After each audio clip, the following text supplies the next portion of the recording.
'Twas in the dark years of the first twilight that there came forth a savage people, wrought from the churned boughs of Gorgo, the gluttonous were they. For from he came all, and to him all return. For he was the great king of the land, father of all, and devourer of all, master of the viridescent Plantoni, his happy slaves.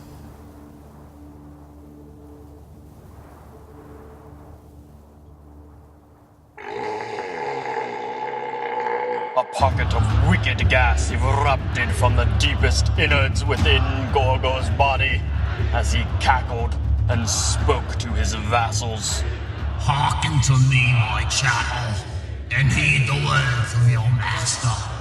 My hunger exceeds the fury of the fires of the 7 galaxies. Therefore, I will consume 1 score of your miserable hides each day until that fire is quenched. O Lord of the miserable mornings and defeater of the malignant nights, hear us! We have scoured the poorest fields of the cerebral dwellers and harvested their minds of great girth. This is our greatest achievement, but for you we shall venture further, farther, and beyond the encapsulated lights of the fair fairy goddess.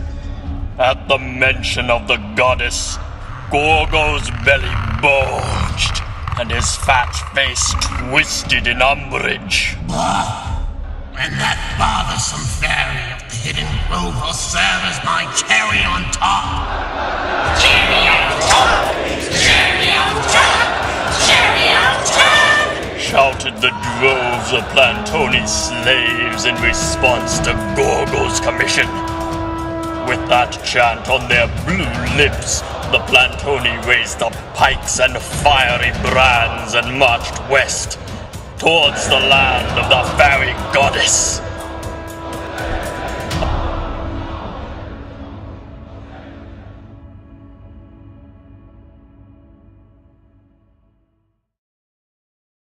A frog leapt out of a shallow pool of strawberry milk, deep within the hidden grove of the westerly lands. A pint-sized nymph danced through the grove, singing a soft tune, and upon spotting the spotted frog, siphoned its life out of its burgeoning eyes. Traipsing through the trees, the nymph, Walhunka by name, gathered the flowers of the trees so that she could make her sacrifice to the fairy goddess and avoid the beating that would occur without it. A voice fluttered down to her. Walhunka, oh Walhunka. She looked up to see a pair of eager, curious eyes looking down at her. It was a little Veenie. The baby nymph wriggled around in a fit of tetchiness until Walhunka widened her eyes and emitted a purple ray of energy into Veenie, making his eyes bulge. And then, after tightening his face, 2 little wings popped out of his shoulders. Now that you have your wings, will you join the molting horde as your father did? Or shall you encroach on the path of the goddess's servants? Little Veenie swirled through the canopy, looping and twisting. I want to ravage evil and maraud against those of unremitting hunger.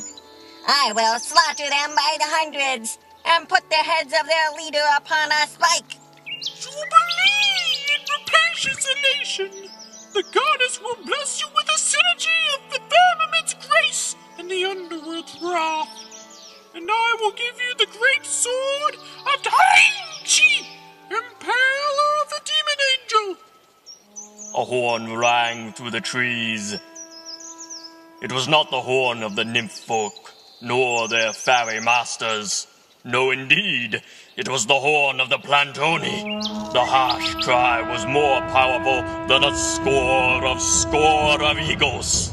Wahonka flew above the cover of the forest, and lo, like a swarm of ants surrounding a saucepan of sweet mulberry jam with a plantoni around the grove, and their numbers seemed to stretch to the horizon and then back again. They danced in circles and swung their knobby arms, all the while chanting a call to doom. Wahonka drew herself up in righteous vection, the calamity before her encroaching on the numinous coppice of imminent quietus, and drew her breath upon the wind in a melody of serenity.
As her song finished, the first waves of plantoni swept into the forest eaves, burning all things, cutting down nymphs with their pikes, crushing homes, their long fingers taking the dead nymphs and stuffing them in satchels, saving them for their master.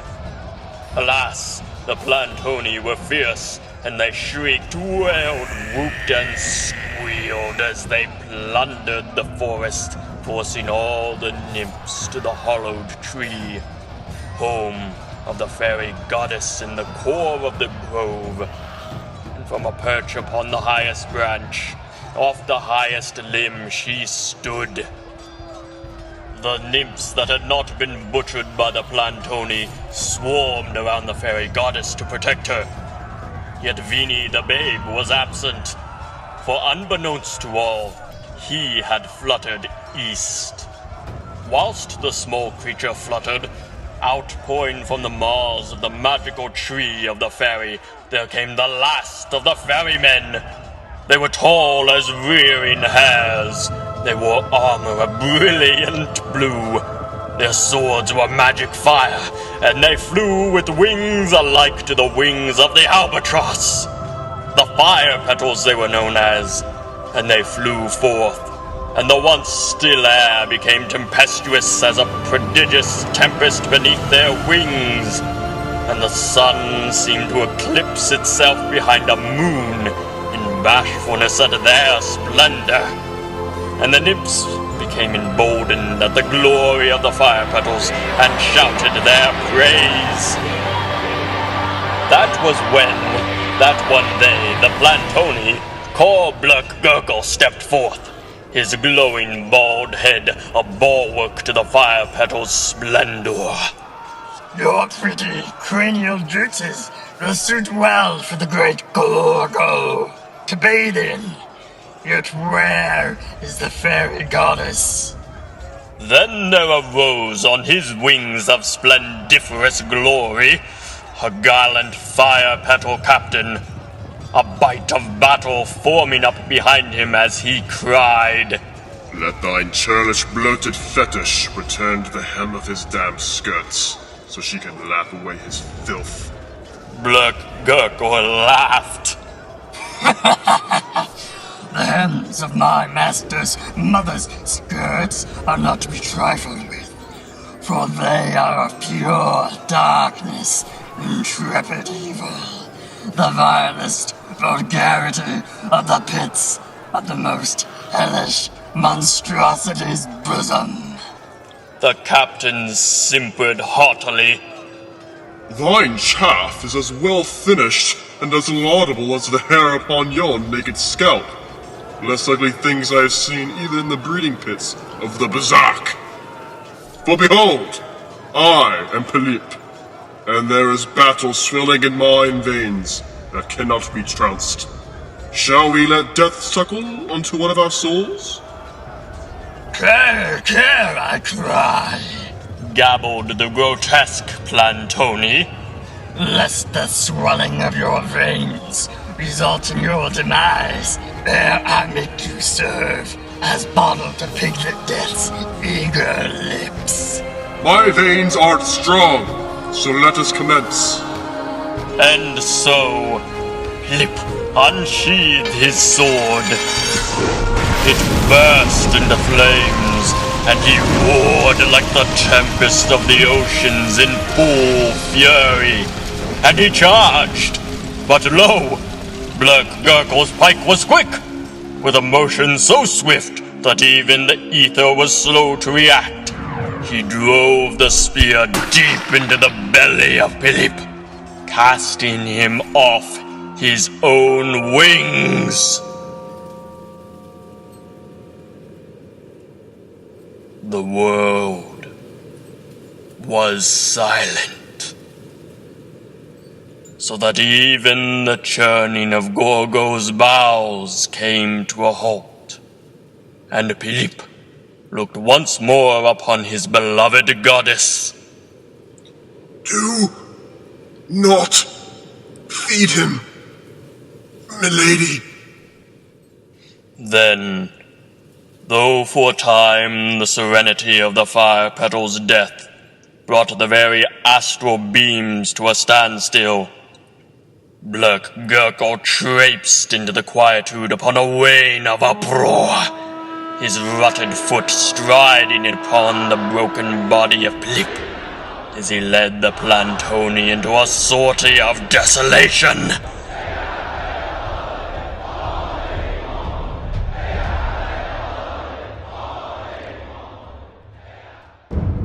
Vini's struggling availed him not. The bodies of vermilion snakes contained his small body with ease, while their master looked on. Gorgo's gigantic belly waggled with his hooting laughter. Raw, raw, raw! He gloated. What better to satiate my aching gut than a plump nymph? Please, continue to struggle. I like my prey tired out. Wiggling ardently, Vini plucked an eye out of one of the snakes. Being made mincemeat is not in my fancy. And if you swallow me, I'll claw and chew my way back out. Gorgo guffawed as he snatched the eyeball from the nymph's clutches, popping it into his cavernous mouth with a satisfied wallop of his lips. I would never mince such a fine roast as you. A nice pie, I should think. To make a pie of me, you'll need to release me of my slithering companions, and use your own lubbering mitts to capture my pink bottom. Gorgo's chunky nostrils flared in gaulish displeasure. It is not by my own grip that you will be frazzled and ruined with, but by the claws of my very own pet, the Lipidsaur.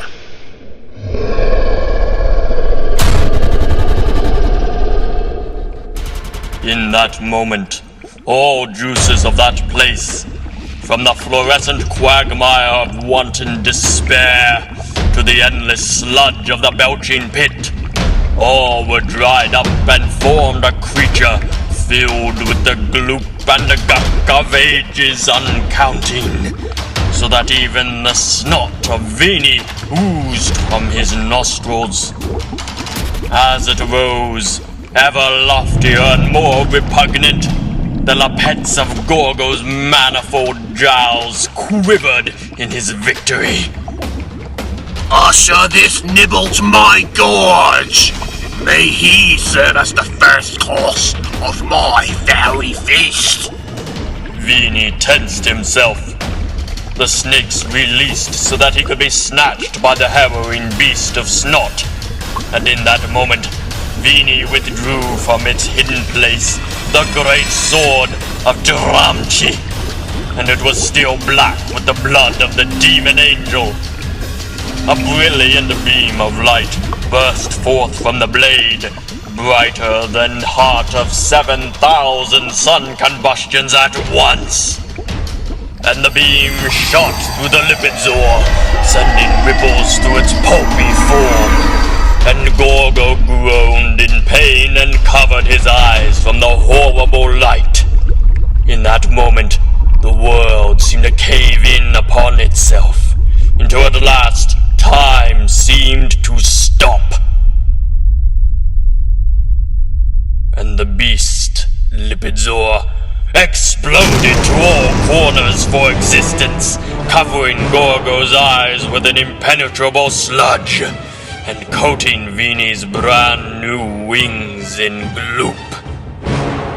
Grounded by the burdensome weight of the Lipidzor's entrails, Vini scrambled to his pudgy feet and hefted the fell bane of demon angels, the fervor of his resolve burning away the muck from his cherubic countenance.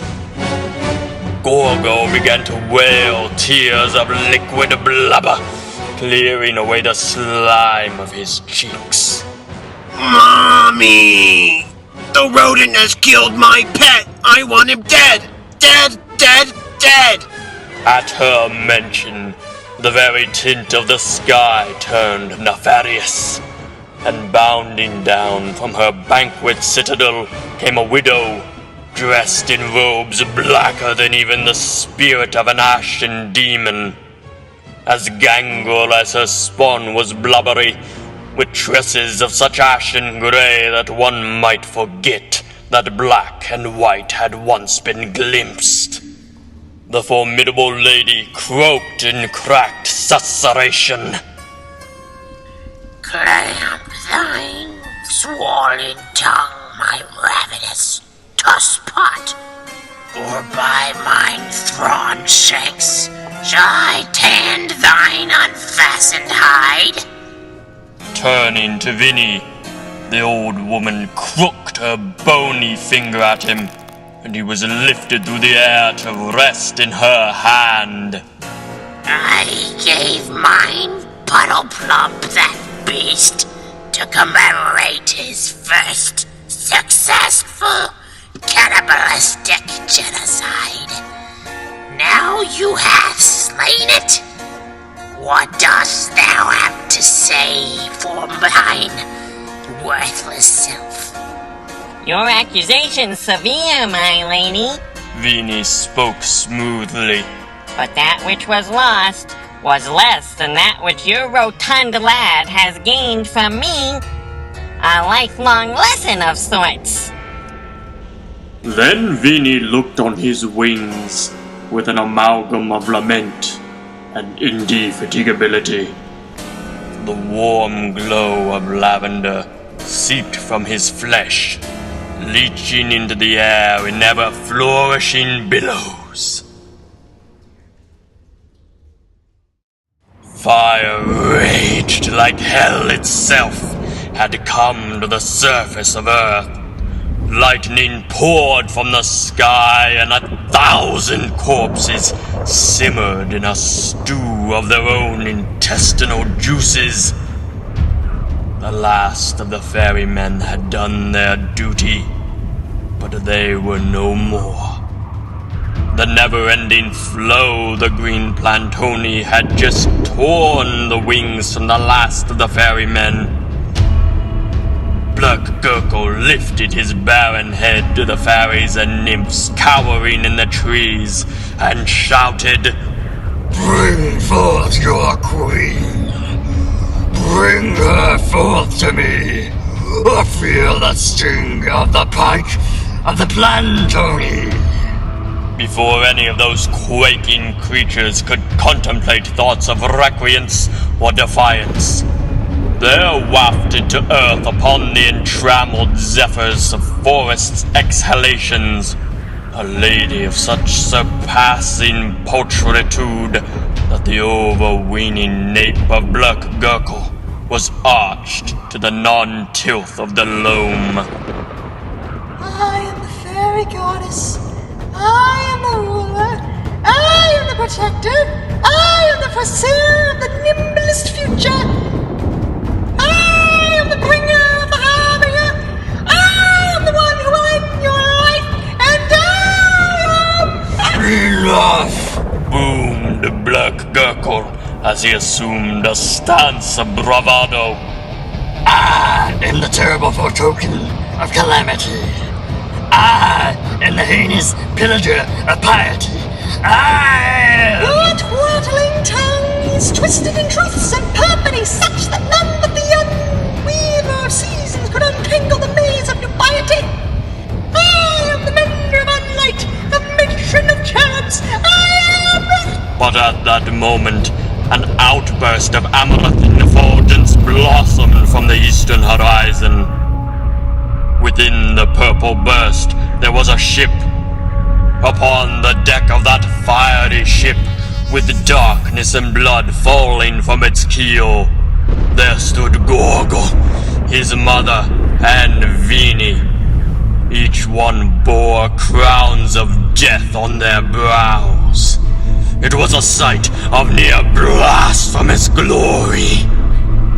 And from the domed realm that floats above all, flew down Wolhunka, bearing a periwinkle scroll in one hand, and in her other a great quill dipped in violet ink. The scroll was let drop, and it fell 30 fathoms. But while all watched the mauve vellum descend, Black Gurkle pitched his pike into oblivion and back, impaling the fairy goddess through the skull. In that moment, Wolhunka crooned a subtle yak. The decoy served me well, but understand now that I am the fairy goddess! The pinguid rictus of Gorgo blenched in agitation as he beheld the masterful chicanery of Wolhunka. But his mamma raised her fleshless limbs with a mummified hiss akin to the dust of ancient bones.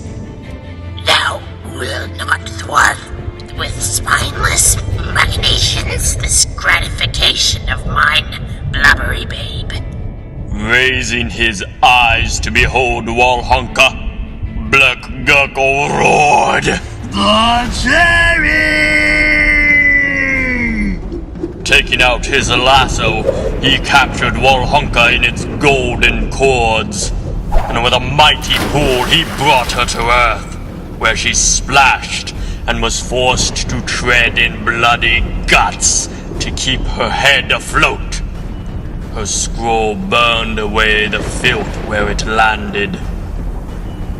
What of this scroll, then? Black Gurkle queried as he yanked it from Wolhunka's grip, and as he read its contents, his face spoiled.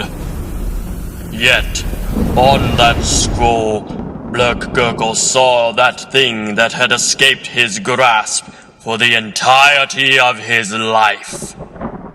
A mirror of his own nodular, reptilian, rapaciously craven, and empty head. I truly am beautiful.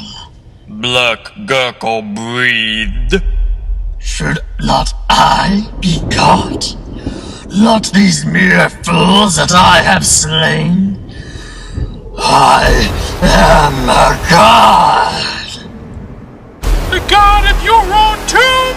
Cried Wolhunka, and in a final moment of tenacity, she expunged her own beating amethyst heart, and in a crescendo of preeminent glory, transmitted the very verve of herself into the raging blade in Vini's hand. And Vini, surging to his tender pink feet, clove that sword in a great crescent of violacious doom that severed the lard from Gorgo's bones, leaving it in a fidgeting pile of animate mass as Vini turned to fixedly meet the widow's gaze. Now, my dear, don't let all of this babble and ruckus ruin dinner. Squawked the widow, indefatigably hugging Vini. Yet the babe nymph could not cleave from her. So he clove his great sword through the both of them in such a resplendent convulsion that only if the sun and moon were sundered in such fashion would this act be slighted.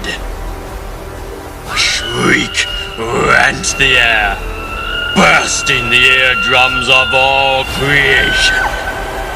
As the widow shriveled unto the blade, Black Gurkle and all his kind screamed in response, clutching their ears, and fell to the ground, dead.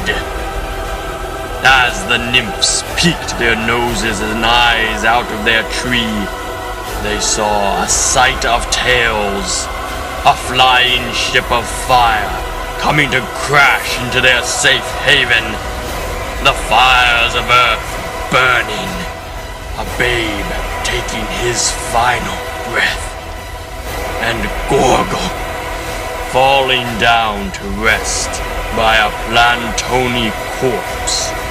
Taking off his crown, he laid it on Black Gurkle's depilated head. As was for me, so for you, Gorgle.